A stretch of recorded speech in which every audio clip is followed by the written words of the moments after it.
Hey, happy Tuesday, everyone. So glad to have you join me today.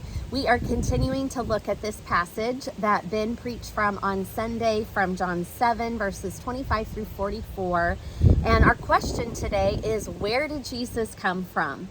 And we look at this group of people and we find more people confused about who Jesus is. And don't you find that true today? People today, over 2,000 years later, are still confused about who Jesus is.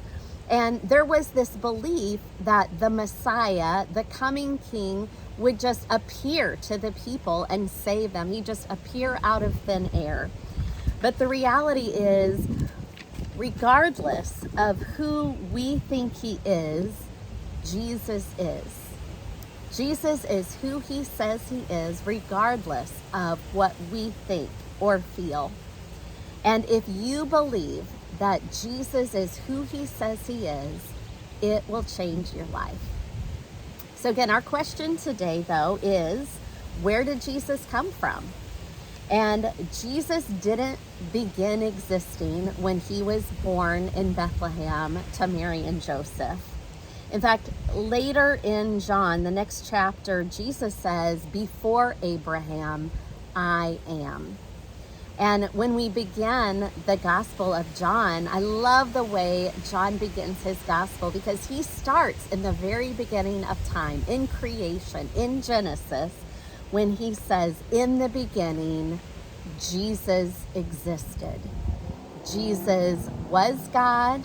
He existed in the beginning. It's amazing. It just blows your mind to think that there has never been a time where Jesus did not exist.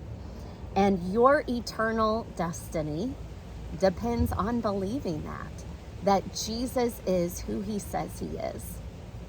And recently I have talked to several people that are just struggling in their faith. You're going through hard circumstances, difficult times, and sometimes it's hard to believe when we're going through trials that Jesus really is who he says he is.